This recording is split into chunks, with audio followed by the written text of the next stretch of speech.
Hello everyone, my name is Damini and I welcome you all in my YouTube channel. हम लोग करने वाले हैं बहुत ही इंटरेस्टिंग टॉपिक और हमारा आज का टॉपिक है ह्यूमन आई, यानी कि हम लोग अपनी आँखों के बारे में जानेंगे आज। तो हमें पता ही है आइज़ कितनी इम्पॉर्टेंट है हमारी लाइफ में। जितना भी हम सुंदर संसार देख पा रहे हैं ये हमारी आइज़ का ही चमत्कार है, आइज़ की ही बदौलत है कि हम लोग इस सुंदर इतना ब्यूटीफुल जो वर्ल्ड है उसको हम लोग देख पा रहे हैं। तो बहुत इम्पॉर्टेंट पार्ट है हमारी बॉडी का सेंस ऑर्गन है which give us sense of vision. Sense organ कौन से हैं? सेंस ऑर्गन ऐसे ऑर्गन्स हैं जिसकी वजह से हम लोग वर्ल्ड की चीज़ों को सेंस कर पाते हैं। मेनली 5 सेंस ऑर्गन्स हैं। ईयर, जहाँ से हम सुनते हैं। नोज़, जहाँ से हम लोग स्मेल करके पता लगाते हैं किसी भी चीज़ का। टेस्ट के लिए है। टंग, यानी कि स्वाद लगाकर हम लोग पता लगाते हैं किसी चीज़ का कि कैसी है। आइज़ है देखने के लिए, और है स्किन कि हम टच करके किसी चीज़ के बारे में पता लगा सकते हैं कि ये रफ़ है, ये स्मूथ है, ये ठंडी है, ये गर्म है। इस तरीके की चीज़ों का हमें टच से पता चल जाता है। तो इनमें से सारे जितने भी सेंस ऑर्गन है सबका अपना अपना महत्व है, सबकी अपनी अपनी इम्पोर्टेंस है। लेकिन हम लोग बात करेंगे ह्यूमन आई की, तो हम जान ही सकते हैं, हम सबको पता है कि कितना इम्पॉर्टेंट पार्ट है हमारी बॉडी का। तो इसकी शेप की बात करें तो स्फेरिकल शेप है इसकी ऑलमोस्ट, और इसका जो स्ट्रक्चर है यहाँ पर इसका स्ट्रक्चर आपको दिखाया गया है। सबसे आगे वाला पार्ट कॉर्निया है, उसके पीछे आपको आइरिस दिख रहा है, एक्वस ह्यूमर दिख रहा है। इसको मैं अच्छे से आपको समझाऊंगी अभी, एक बार इनके नाम देख लीजिए आप। आइरिस है, एक्वस ह्यूमर है, लेंस है, सिलियरी बॉडी है, विट्रस ह्यूमर है, और रेटिना है, और ऑप्टिक नर्व्स हैं। तो ये है ह्यूमन आई, आप लोग अपने स्क्रीन पे देख सकते हैं। स्फेरिकल शेप है, बिल्कुल स्फेरिकल शेप है, आप देख सकते हैं यहाँ पर स्क्रीन पे, राइट। स्फेरिकल शेप है ह्यूमन आई। और ये जो आप लोगों को ट्रांसपेरेंट सा स्ट्रक्चर दिख रहा है आईज के ठीक बाहर, बिल्कुल ट्रांसपेरेंट स्ट्रक्चर। जैसे मैं टेढ़ा कर रही हूँ इस आई को, इसका साइड वाला पोर्शन आपको दिखा रही हूँ, तब आप लोगों को ये ट्रांसवर्स सेक्शन बिल्कुल क्लियरली दिखाई देगा। तो ये जो ट्रांसवर्स सेक्शन है इसको हम लोग बोलते हैं कॉर्निया, और इस कॉर्निया के थ्रू ही लाइट अंदर आएगी, आँख के अंदर आएगी। और आइज़ में ये जो आपको कलर्ड पार्ट दिख रहा है इसे हम लोग आइरिस बोलते हैं, और इस आइरिस की वजह से ही आइज़ का कलर होता है। ये वाला पार्ट मैं बोल रही हूँ, ये वाला पार्ट जो है इसे हम आइरिस बोलते हैं। अगर मान लो इस वाले पार्ट का कलर है ब्लू, तो उस इंसान की आंखें कैसी होती हैं? ब्लू होती है, और इसे हम क्या बोलते हैं? आइरिस बोलते हैं इस वाले पार्ट को। और इसके ठीक अंदर ये जो ब्लैक ब्लैक सा पार्ट बच गया इसे हम लोग प्यूपिल कहते हैं। आई होप आपको समझ आई होगी मैं किसको बोल रही हूँ। ये आइरिस है इस टाइम जो आपकी स्क्रीन पर दिख रहा है आप लोगों को। 1 मिनट प्लीज़। ये आइरिस है, और आइरिस के ठीक अंदर जो ब्लैक ब्लैक कलर का आपको दिख रहा है छोटा सा राउंड सा स्ट्रक्चर, इसे हम लोग प्यूपिल कह देते हैं। ये आपको मैंने एक्सटर्नल स्ट्रक्चर दिखाया अभी, कुछ एक पार्ट इसमें हम लोगों ने कवर कर दिए। अभी एक दो पार्ट रहते हैं जिसे मैं इंटरनल स्ट्रक्चर में आपको दिखाऊंगी। तो कुछ ऐसा जैसा दिखता है इंटरनल स्ट्रक्चर ह्यूमन आई का। ये आप लोगों को सबसे पहले दिख रहा है कॉर्निया, इसके अंदर आपको ये प्यूपिल दिख रहा है, आपको दिख रहा है यहाँ पर आइरिस, और इसके ठीक पीछे होता है लेंस। ये जो आप लोगों को गोल सा स्ट्रक्चर दिख रहा है यहाँ पर इसे हम लोग लेंस बोलेंगे। ये वाला पार्ट ये लेंस है, और इसके साथ ही लगी हुई है ऑप्टिकल नर्व्स। और ये जो आपको पीछे नर्व्स दिख रही है ना यहाँ पर, ये नर्व्स ब्रेन तक मैसेज लेकर जाएंगी। जो भी हम लोगों ने देखा होगा उसकी इमेज बनेगी रेटिना पर। रेटिना कहाँ है? ये रेटिना है। ये जो आपको ऑरेंज कलर की लाइनिंग दिख रही है पीछे, ये रेटिना है। यहीं पर इमेज बनती है। जो भी हम लोग देख रहे हैं उसकी इमेज बनती है यहाँ रेटिना के ऊपर, और रेटिना से फिर मैसेज जाएगा। ये जो नर्व्स यहाँ पर हैं, ऑप्टिकल नर्व्स, इन नर्व्स उस रेटिना वाली इमेज के मैसेज को ले जाएगी दिमाग के पास कि ये हम लोगों ने ऐसी चीज़ देखी। आई होप स्ट्रक्चर से आपको थोड़ा थोड़ा समझ आया होगा। थोड़ा सा इसका थ्योरी देख लेते हैं ताकि आप लोगों को ज़्यादा अच्छे से ये चीज़ समझ आए। तो कॉर्निया आप लोगों को पता चल गया। जो आई बॉल है ये कवर्ड है एक लेयर से, बिल्कुल ट्रांसपेरेंट लेयर है, और इसे हम लोग कॉर्निया बोलते हैं। तो जो लाइट पड़ती है सबसे पहले वो कौन से पार्ट पर पड़ती है? आइस के कॉर्निया के ऊपर पड़ती है। उसके बाद हमने देखा आइरिस कैसा है? थिन सर्कुलर स्ट्रक्चर है। It work like a shutter of camera. और ये काम क्या है इसका? लाइट को कंट्रोल करना, कि कितनी लाइट हमारी आइस में जानी चाहिए उसको कंट्रोल करने का काम है आइरिस का। और आइरिस का कलर ही है जिसकी वजह से इंडिविजुअल की आइस अलग अलग होती है। जैसा आइरिस का कलर होगा वैसे ही कलर की लोगों की आइस होगी। कईयों की आइस ब्लैक होती हैं, किसी की ब्राउन होगी, किसी की येलो हो, सॉरी ब्लू आइज़ होती है, ग्रीन आइज़ होती हैं। तो अलग अलग कलर होता है आइज़ का।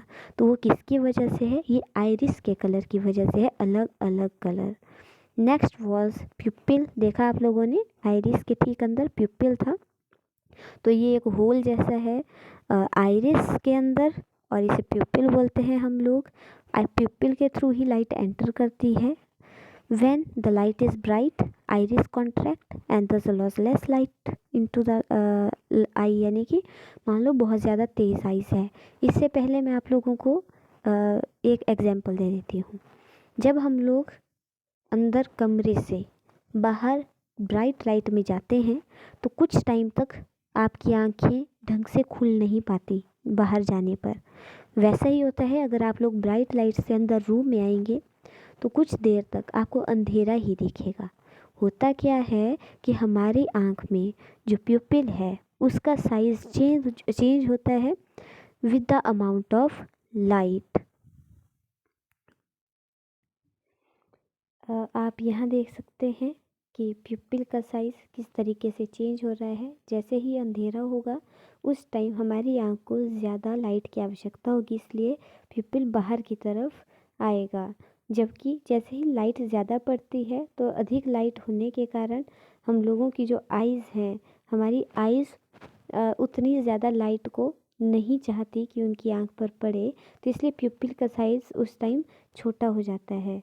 क्योंकि आँख को नीड थी कम लाइट की, जबकि आँख के ऊपर लाइट पड़ गई ज़्यादा ब्राइट। इस तरीके से हमारे प्यूपिल का साइज़ जो है वो रिसाइज होता रहता है।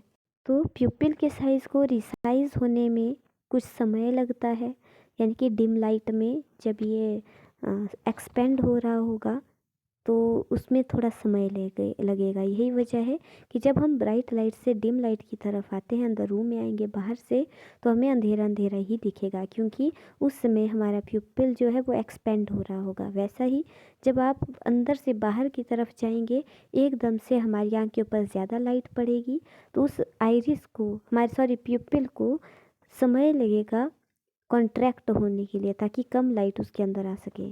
तो इसलिए हम लोग एकदम से आँख नहीं खोल पाते हैं बाहर ब्राइट लाइट में जाने पर। आई होप इतना आप लोगों को समझ आ गया होगा। तो कंट्रोल कौन करता है प्यूपिल के साइज़ को? तो ये आइरिस है जो कंट्रोल करेगा।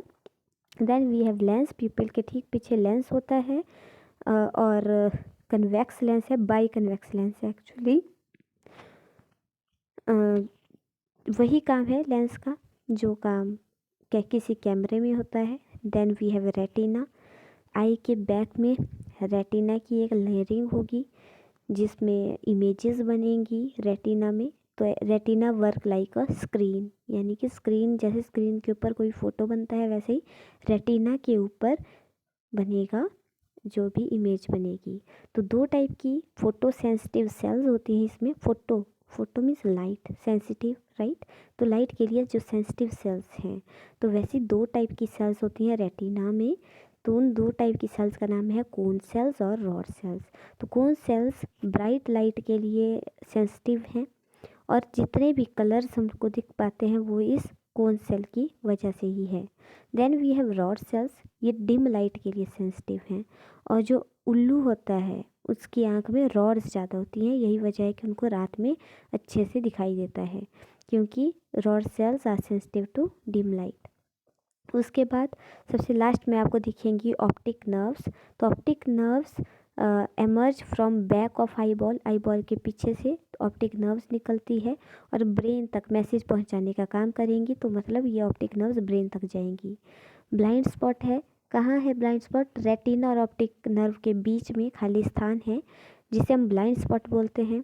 कोई भी फोटो सेंसिटिव सेल यहाँ नहीं है, ना कोई रॉड है ना कोई कोन है, इसलिए कोई भी इमेज ब्लाइंड स्पॉट पर नहीं बनती। Then we have persistence of vision. तो रेटिना पर इमेज 1 सेकंड के भी 16वां भाग, सोचो 1 सेकंड का 16वां भाग, उतने समय तक ही रेटिना पर कोई इमेज रहती है। इस फीचर को हम बोल देते हैं परसिस्टेंस ऑफ विज़न। इसकी वजह से बहुत सारी इमेजेस को जब हम एक सीक्वेंस में दिखाएंगे तो हम लोगों को ऐसा लगेगा कि ये इमेज मूव हो रही है। तो आपने मूविंग इमेज वाला तो वैसे गेम भी खेली होगी शायद से, जिसमें हम लोग क्या करते हैं, बहुत फास्ट से हम लोग मूव करवाते हैं इमेज के ऊपर एक ट्रांसपेरेंट पेपर को, और हमें इल्यूज़न होता है कि वो इमेज मूव कर रही है। तो ये जो मूवीज़ हैं, एनिमेशंस हैं, ये इसी हिसाब से बनाई जाती हैं, क्योंकि हमारे ब्रेन में हमारे रेटिना पर 1 सेकंड के 16वें भाग तक, इतने कम समय तक एक इमेज रहती है। जब हम फास्ट बहुत सारी इमेजेस दिखाएंगे तो हमें ऐसा लगेगा कि ये मूव कर रही हैं। Then we have care of eyes. तो हम लोगों को अपने आँखों का बहुत ख्याल रखना चाहिए, क्योंकि ये बहुत सेंसिटिव पार्ट है। तो ठीक से हमें इनकी केयर करनी चाहिए। क्या क्या करना चाहिए? पहली बात, ना तो ज़्यादा ब्राइट और ना ही ज़्यादा डिम लाइट में पढ़ाई करनी चाहिए हमें। मीडियम लाइट हो, ज़्यादा ही ब्राइट में करेंगे तब भी अच्छा नहीं होगा और डिम में करेंगे तब भी आंखों के लिए अच्छा नहीं होगा। और जो ब्राइट ऑब्जेक्ट्स हैं जैसे कि सन वगैरह, इनकी तरफ डायरेक्टली नहीं देखना है कभी भी। और जो बुक्स हैं उनको अपनी आइज़ के ज़्यादा ही नज़दीक ना लाएं जब आप पढ़ रहे हैं, और ज़्यादा ही दूर भी नहीं रखनी है book. If something gets into the eye, do not rub the eye. मान लो आँख में कुछ चला गया तो आँख को रब नहीं करना है, इसे ठंडे पानी से धोएं। अगर कोई भी प्रॉब्लम आती है आँख में, जैसे इचिंग हो सकती है, बर्निंग हो सकती है, तो आप लोगों को जाना चाहिए डॉक्टर के पास। तो ऐसा डॉक्टर जो आँख से रिलेटेड बीमारियाँ देखता है, उस डॉक्टर को हम बोलते हैं ऑफ्थेल्मोलॉजिस्ट। अब आँख में कुछ बीमारियाँ, डिफेक्ट्स भी आ जाते हैं। कई लोगों को आपने चश्मा लगाए हुए देखा होगा। आपने कईयों को सुना होगा कि हमने नज़दीक की चीज़ें तो ठीक से दिख जाती हैं पर दूर की नहीं दिखती, और कईयों को आपने सुना होगा दूर की तो ठीक दिख जाती हैं, नज़दीक का नहीं दिखता कुछ ढंग से। आपने ये चीज़ भी सुनी होगी कि आँख में ना मोती आ गया है हमारे, कुछ धुंधला धुंधला सा दिखाई देता है, ढंग से नहीं दिखाई देता। तो ये कुछ विज़न के डिफेक्ट्स हैं। तो इन बीमारियों के नाम हैं मायोपिया, हाइपरमेट्रोपिया और कैटरैक्ट। तो मायोपिया क्या है? मायोपिया में दूर की चीज़ें साफ नहीं दिखेंगी। तो दूर की चीज़ें साफ नहीं दिखेंगी तो इसको हम लोग शॉर्ट साइटेडनेस या नियर साइटेडनेस भी बोल देते हैं। और इनमें हम लोग स्पेक्टेकल्स यानी कि जो चश्मा वगैरह लगाया जाता है उन लोगों को। उसके बाद हाइपरमेट्रोपिया, इनको नज़दीक की चीज़ें क्लियरली नहीं दिखेंगी, जबकि इसको हम लोग फिर ना लॉन्ग साइटेडनेस भी बोल देते हैं हाइपरमेट्रोपिया को। इसमें नज़दीक की चीज़ें साफ़ नहीं दिखेंगी, दूर का साफ से दिख जाएगा।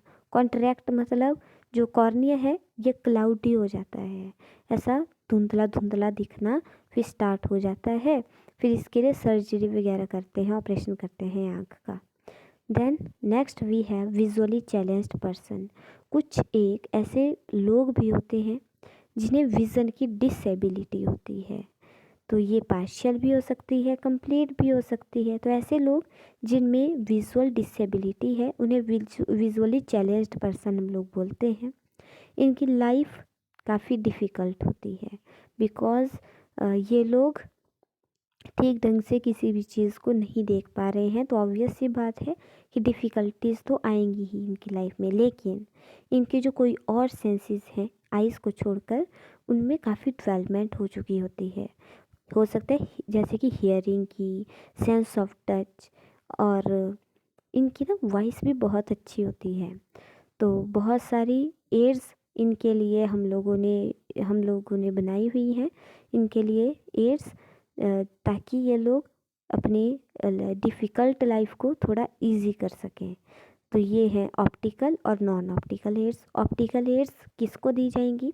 जिनको थोड़ा थोड़ा दिख जाता है उनके लिए ऑप्टिकल एड्स होती है। इन्हें चश्मा वगैरह लगा देते हैं और इनसे इन्हें फिर जो छोटी छोटा अगर हम लोग कोई अक्षर देख रहे हैं तो वो बड़े बड़े दिखेंगे, यानी कि थोड़ा बहुत उनको हेल्प मिल जाएगी।